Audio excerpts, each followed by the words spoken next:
Friends, நான் உங்க சரண்யா. எல்லாரும் சொல்லிட்டு இருந்தீங்க, நேத்து வீட்டுக்காரர் வாரேன்னு சொன்னாரு அப்படின்னு தான் நான் சொன்னேன்.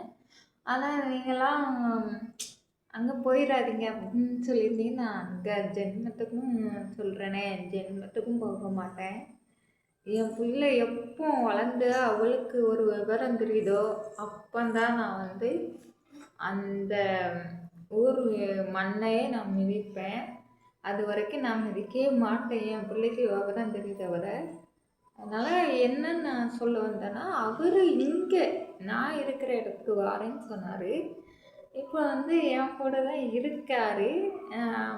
திருந்திட்டேன், நான் உன்னை அப்படி பார்த்துக்குவேன் இப்படி பார்த்துக்குவேன்னு அலாப்புற விட்டுட்ருக்காரு. இங்கே பாருங்க,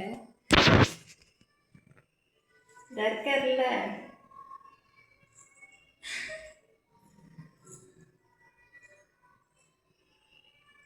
பார்த்தீங்கல்ல, இருக்காரு. அப்புறம் எனக்கு இந்த காது சைடு வலிக்குதுன்னு சொன்னல, அதுக்கும் வந்து சரி ஆஸ்பத்திரிக்கு கூப்பிட்டு போகிறேன் அப்படின்னாப்புல. ரொம்ப வலிக்குது ஃப்ரெண்ட்ஸ், முடியல. இந்த இருக்காங்க பாருங்க.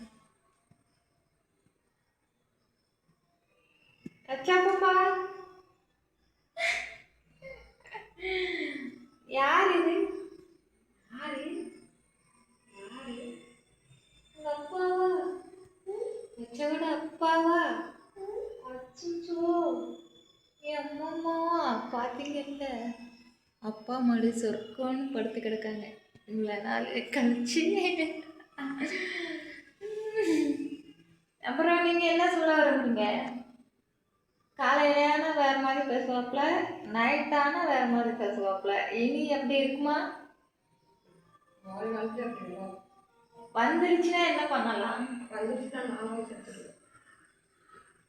நானே உன்னை கொண்டு நானே உன்னை வந்து சொல்ல மாட்டேன், தட்டி விட்டுருவேன். யாரும் ஒன்றும் பண்ண மாட்டேன். என்ன ஃப்ரெண்ட்ஸ், அதான் இப்படிதான் வாக்கு கொடுத்துருக்காப்புல. பார்க்கலாம், அந்த ஆண்டவன் மேலே பாரத்தை போட்டு அடுத்த வீடியோவில் பார்க்கலாம் ஃப்ரெண்ட்ஸ்.